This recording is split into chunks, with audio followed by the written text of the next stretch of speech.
Give me some sugar. Okay. That's delicious. I thought it to be cute because you know we're girls. And it's like, give me some sugar. Give me some sugar. Product of North Carolina. Give us some sugar. Of the monetary variety. Yeah. Guys, what's up, Lexus? Hey. Hola, ¿cómo estás?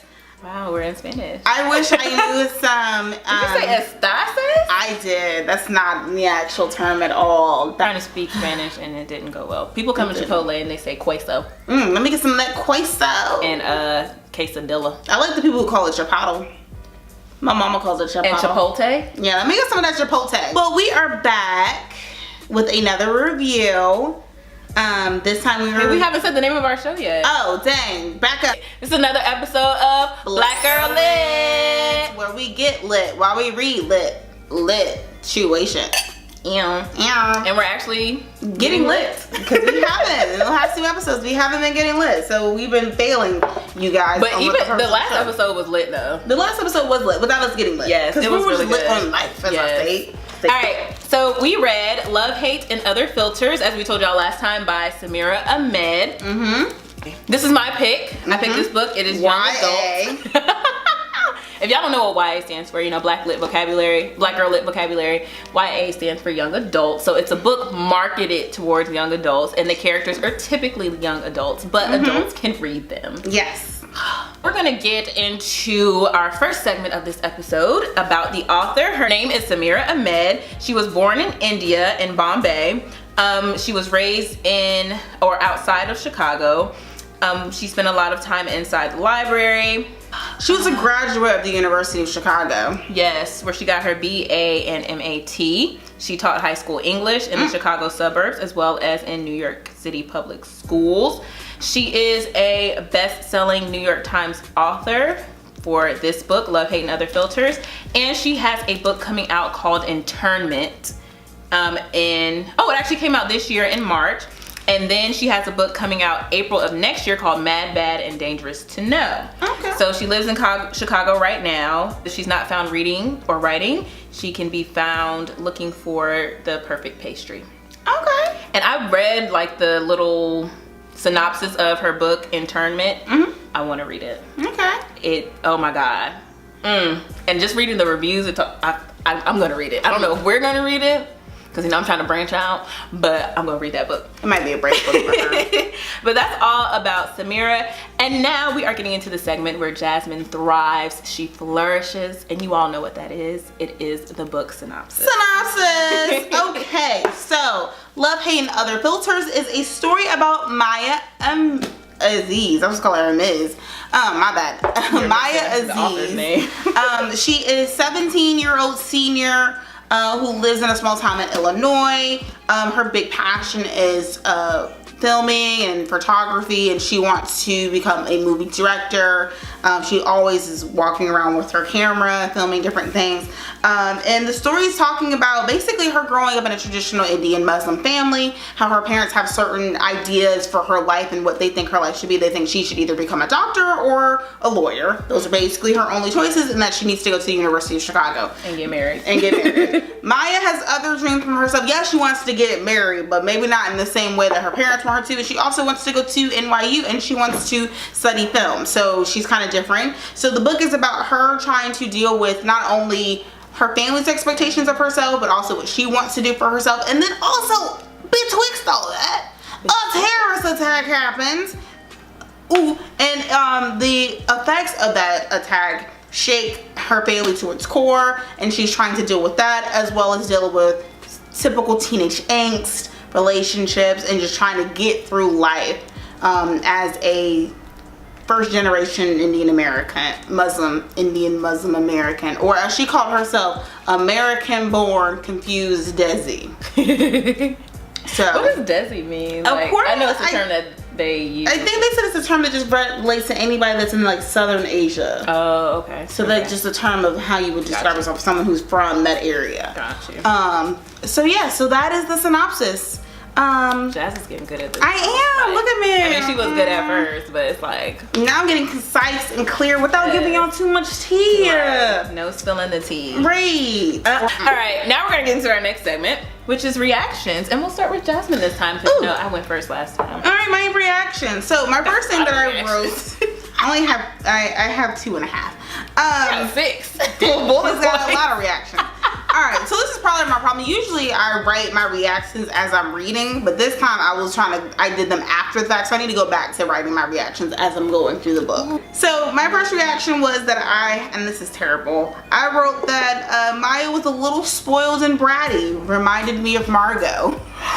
But not in a sense like completely like Margot, but it reminded me of Margot because there were a lot of situations and instances, like kind of like how in Margot, her parents weren't really completely about the culture, and Margot was like, we need to be about the culture a little bit. Where on the flip side, Maya's parents were like, all about the culture, and Maya's like, I don't care about your culture. Right. And so that kind of reminded me a little bit of Margot. And then also there were some instances and situations where she just seemed like she didn't, like the way she was acting about Phil when all that drama was happening, I was like, girl, there is bigger things than fish to fry than motherfucking Phil. I got a note about that. Like, girl, then I think that goes into my next note, which my next thing was, I feel like the book could have done a lot more. Like, if you're gonna throw a terrorist attack in the middle of your book, you should do a lot more with that. You could have a lot of things that could stem from that. In terms of like reactions, how people dealt with it. Like I will say the book did good with dealing with the terrorist attack because there were some events that stemmed from the terrorist attack that were really pivotal moments in the book. But I felt like it could have taken a really different turn and the book could have ended way differently. But I just felt like Maya was so concerned with trying to go to NYU and Phil that she didn't care about all the other things that were happening, and I was like, girl, let's priorities, girl, priorities. It's also 17. That's true, but at the same time, that's probably me thinking with my 30-year-old brain expecting the 17-year-old character to do something that like I would do. Granted, knowing that I probably would have done the same thing had I been 17. So those were my two main reactions. I will say though, I think that the book was very well written. I think there were some good things, very descriptive, and I like that it talked about something that, this is the first time I ever read a book about an Indian Muslim character or anything like that. So it was good to kind of have that sight into, right, so that we finished. The sight into that lifestyle, that culture with those characters, and I think it being realistic and in present day where a Star Touch Queen was all, I don't know where that was, made it a lot easier for me to relate to and understand. What were your reactions? All 6 of them. First of all, I was shocked when you compared Maya to Margot because y'all know every time Jazz brings up Margot, it's something bad. It is. That's why I was like, okay. But I think it makes sense. My reasoning no, I see what you're saying. I took my notes as I was reading this time. First thing I wrote was there's like little snippets before each chapter that are italicized, and I was like, ooh, these could be about the terrorist attack. But honestly, at first when I was reading those snippets, it read like a neo-Nazi. And I was like, this is not about to be about like an Indian or Muslim person. I wrote that I can appreciate Maya bucking against some of her cultural traditions because like you said, she is the first first-generation American in her family. And then I wanted her to be a good Indian girl and get with Kareem, but I also wanted her to get with Phil at the same time. But then afterwards I was like, oh, bump Phil, just get with Kareem. Like Kareem was everything. Kareem was like, when Kareem took her on that date, and I was like, and then they were walking, I could just see the little petals falling on her. And it was like a cute little date, and he played into her wanting to do film. And he's like non-traditional, a non-traditional Desi boy, as they said. I was like, get with Kareem. Next note, I love that Samira, she used screen grabs for like the text messages and stuff. I thought it was really cute. I like that. And then I wrote that I could relate to this book because Maya is all about capturing the moment, and I love taking pictures and I love documenting things on video. Hence why I have a YouTube channel. You know, I love all things like editing and video and recording, and I think even in the book they mentioned Ken Burns, and you won't know this unless you edit videos, but there's a way to zoom in on shots called Ken Burns. So it's either you can like start wide and zoom in close, or start close and zoom out. And so that's a Ken Burns style. He's an actual person, and that's the style that he used. So it was like very like, you know, nerdy. That's kind of like her Dumbledore pensive. And then the last thing I wrote is there was a phrase that they say to each other. I don't know if I'm saying it correctly, but I think it's Kudafis, Khudafis, and it means may God be your guardian. And they say that to like greet each other, and also I think to say goodbye. And I just like that. I don't know. The culture. So I was torn between her wanting to like buck against her family's culture. At the same time, I was like, you have to understand the importance. And I was I think I was telling you one day, like, we're the generation where we understand and we see tradition, but at the same time we're like, but why do we have to do it this way? We question the tradition of things. So I think she's kind of caught in, no, she's more so just questioning it. I don't think she really sees the importance of tradition. She's just kind of questioning it. Yeah, she's just like, I don't want to do it. Unfortunately. All right, now on to our next segment. We're going to discuss major scenes and topics. You go first. All right, so some major topics are Islamophobia, cultural divides among family, peers, and parents. Oh, I was like, what did I write? So I know what I wrote now. I wrote cancer and I meant camera. Oh, okay.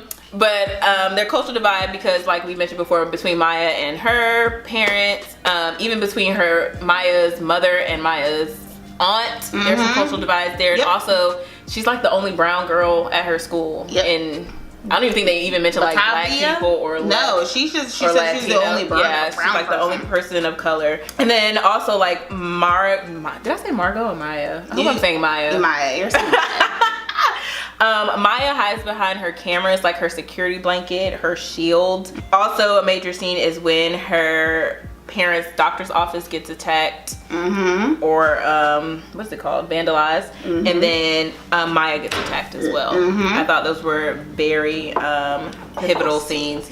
Also, some scenes that come to mind is whenever Maya went to the little secret cabin in the woods with Phil when he was teaching her how to swim. My major scenes were I had the terrorist attack, and I put the resulting events, which Kia hit on, were the Aziz's office getting vandalized, and then Maya getting attacked while they were on a school trip by some crazy dude. And then also I had the scene where Maya was talking to her parents about NYU and like trying to get them the initial when she first dropped the bomb on them and trying to get their approval. And then that's really the big major scenes that I had. I felt like, I will say though, the scene where Phil first takes her to the cabin was good, and then also the scene for prom night when they that one was a nice cute scene. But they call it a meet cute. Well, she got the black girl hands. The scene where Maya gets attacked, I was shocked, but then I was like, how nobody else see this happening? How come Phil is the only person that sees this happening? If it would have been a video or like a movie, it really like, that scene actually kind of hurt my heart. It was like, oh, that was another thing I was gonna bring up. Like when they announced the terrorist attack or whatever, was she watching it? I think she heard it on the news, and she was hoping like, I hope he's not Muslim. I hope he's not Muslim. And I was like, that's how I feel. When the shooting just happened at UNC Charlotte, and you know, I thoughts and prayers to the people who lost their lives and anyone who was affected by it. But when I heard it and I saw that the dude's name was Tristan, I was like, oh, that's gonna be a black dude. And I was like, please don't let it be a black dude, please, because I think like Tristan. I'm like, right. But it was a white dude. But that's just the struggle of being a person of color in America. From any other culture, race, nationality, you always are, especially when something big happens. Like this book, 9/11 had already happened prior to this book. So she's already, anytime there's anything called a terrorist attack, I'm sure a Muslim person is always thinking, please don't let them be Muslim, please don't let them be Indian, please don't let them be Afghani, whatever. Like, and like with black people, when you know there's a shooting or you know there's a robbery, we're hoping, please don't let this person be black. Please don't let. It's just what it is, because we already have these negative stigmas against us. We already have to do things twice as good as other people. We have to work twice as hard to get what the dominant race, which is white people, get what they get. So whenever something negative happens, it's like it sets us back. Like we get 2 steps forward, and then something negative happens, and then we get 10 steps back. And so for some reason, I get that. that's true. And what's crazy is whenever situations like this happen, and it's a person of color who's the perpetrator. She's drinking too much. The perpetrator. I was trying to say culprit, and then I said it'll be a little bit long. Perpetrator. So I put them together. But anywho, when the person, the suspect or whatever, is a person of color, it always seems like that one person represents that entire race, religion, or anything. But when a white dude goes shoot up something, oh no, he was a lone wolf. He has psychological issues. He was depressed as a kid. And they did it in this dang on book too. When the little stories about the news things, oh, we knew him as a little kid and he seemed so quiet and sweet. But if a black guy do it, oh no. Right. Think about that Dylan Roof. They put up like a senior picture of him, or like a nice picture of him. But when a black person does something, they put up that one picture where he got his middle fingers up, or he pointing guns at the screen, right. And the black man could be the victim. The black man could be dead, and they still gonna use the mugshot. Right. Whereas the white dude or dominant race person could be the suspect that just shot up 30 million people, and they gonna get a really nice photo of them. Like, no, that's not his whole future ahead of him. All right, now time for your favorite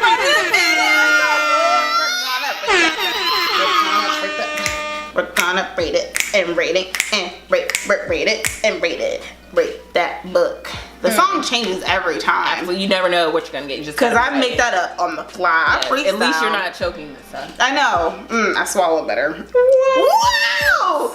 That escalated really quickly. So, Jazz, what is your rating for this book? So, Nikia's probably not gonna agree with me, but I gave it. Oh, do you want to go? Nah, it's okay. I went first last time. No, I was gonna go over the scale, but they should know the scale by now. If you're a true lit set fan, you know what our scale is, and that scale is buzz. For oh, it's not. Dang! Oh my god! I love Take Me Now. Let me do this. I got this. Gosh. So first we have sober. Y'all know how it is to be sober. You ain't got no drinks in your system. Then you get buzzed. You had a little bit of something. Then you have tipsy, where you're like, okay, I'm feeling good, feeling great. And then you have lit, which I'm about to be. Nikia got the whole scale right, and I got it wrong. What is this day coming to? And y'all, this stuff gets you lit. It's Jazz can tell you. I think I was like tipsy lit on Sunday. I was like tipsy text. I was tipsy texting her. Yeah, and then she didn't respond back to me. I was like, Jazz, you're my only friend. I having like a mental breakdown. And then she responded back when I was sober, and I was like, girl, I'm like a little embarrassed. Okay, anywho. So Jazz is going to give us her rating of the book. My rating of the book, I gave it a tipsy. And the reason why I gave it tipsy, I know she was gonna get mad. And what was the reason? What was the reason? Clip is going to be inserted here. So, what was the reason? What was the reason? What was the reason? And the reason why. I'm glad you know, sis. I'm glad you know. Then the reason why is because I just did not like how she used I'm happy that she input the terrorist attack event in the situation, but I didn't like how it stemmed from it. I felt like all of these major events happened. You write a book about a terrorist then, sis. You write a book about a terrorist then.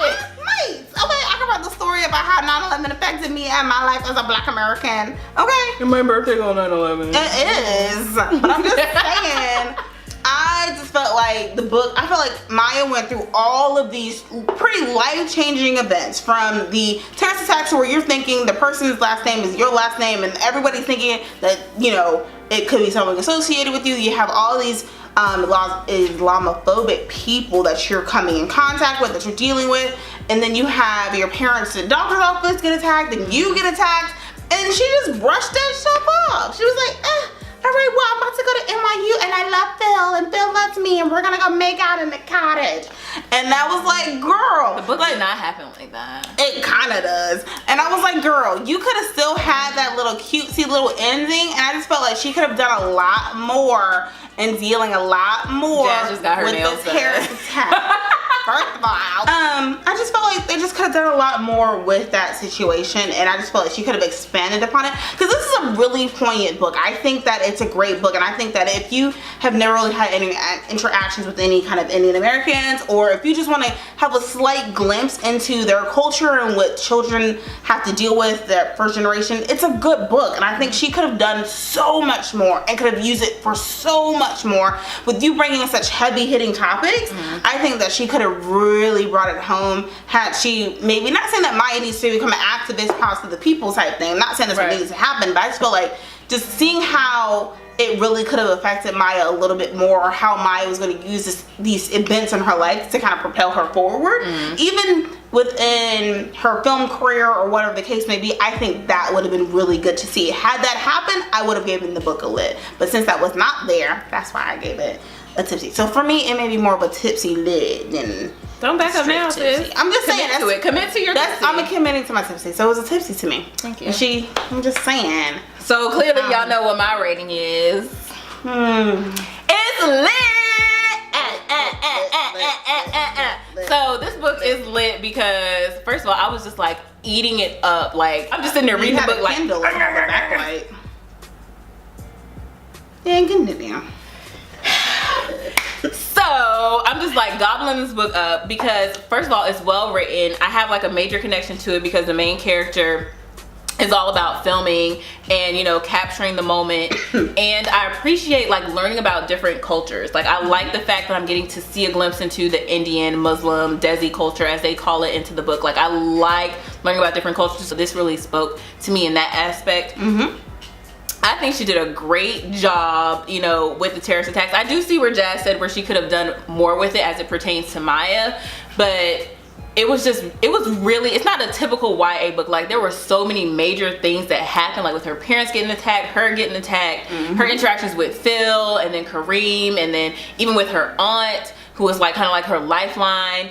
And it just, the way it ended wasn't perfect either, and I appreciated that because I don't like books to be wrapped up, tied up in a bow, and like everything is perfect. I mean, like in the end, she does kind of get what she wants, but it's not, everything's not perfect, and I really appreciate that. And it was just so well written, and it wasn't typical like, oh my god, I'm a teenager and I hate life and I just hate my parents. But like, she understood her, like she understood her culture, she knew her culture, but she knew what parts of it worked for her. Like, she had to take from it what she could fit in her American Indian life. So this book is lit for me. I'm definitely gonna read her internment book. I think I might put it on her list.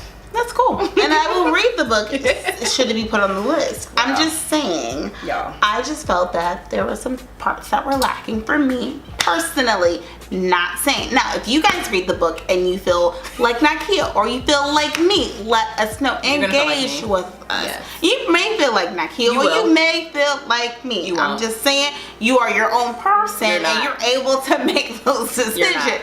Well, thank you a lot, President Trump. See? Yeah. Yeah. How does it feel? How does it feel? I almost cussed. Anywho. Well. So, so I was gonna say something, but I forgot. Oh, that's what I was gonna say. I give myself a tipsy lit right now.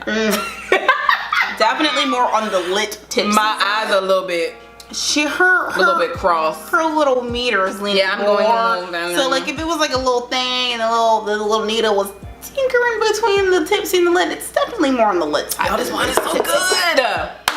Anywho, that's all for love, hate, and other filters. So make sure you drop some comments down below. You know, give us some feedback, engage with us, talk with us, let us know what you think. Drop it here on YouTube or on our Instagram. Me. But before we wrap this video up, y'all, our next book.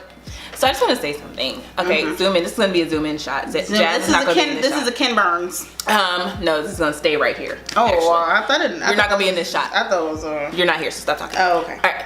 So I've been a bad black girl lit partner, okay? Because at least somebody can admit it. When we finish reading the books, I go to the next one, and Jazz is not there, and I leave her behind. She leaves me. Even EJ said something to me. He's like, "Isn't the point of this for y'all to read them together?" Right. And I was like, "But I just crab in a barrel, man. I didn't have nothing to say."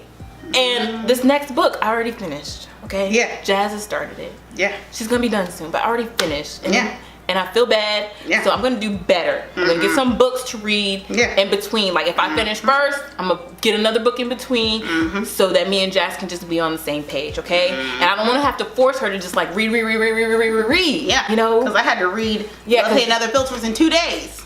And you know, Jazz got like a whole full-time job. She the boss. She a boss bitch. They be making me work, man. You know, it's crazy when you go to work and they make you work. I'm like, let's take one power through, but I'm gonna read it. It is called This Side of Home by Renee Watson. So this author is an African-American female author. I think all of our authors have been female so far. Yes. And of color. Yeah, we need to get some Eric Jerome Dickey in there so we can get some men in there. Take it back to those days. I'm celibate until I get married. I don't need to read no sexy time. Oh, they probably do. But this is our next book. It is a YA lit book, and Jazz picked it. I did pick it. I didn't know it was YA. In my defense, when I picked it, I was not aware that it was YA. I just needed to get her a list of 5 books, and I liked. It seems like it could possibly be a good book. So I guess I slightly somehow got inceptioned and voodoo hoodooed into thinking that YA books were the lit. books. So, but that's it for today's review, y'all. So like we said before, drop some comments down below, engage with us, talk with us, let us know what you think of the book once you read it. We didn't give too much away, so you still definitely for you guys to read. I most definitely, I do think everyone should read the book. I think it's a very good book. It's a very poignant book. And I'm excited to read books like by women of color from other cultures. Yes. So what do you and I think you have a book in our next set that is about like the Punjabi. I do, yes. The erotic stories of Punjabi wives. That is it for today. We will have our stuff on the screen. I'm tipsy. But that's it for today, y'all. Thank you so much for watching. Make sure you give this video a thumbs up if you enjoyed it. Make sure you subscribe to my channel. This is where Black Girl Lit lives. You know, go ahead and watch the playlist. I'll put some videos at the end for y'all to enjoy. That's it for today, and as always, stay Black Girl Lit. Bye.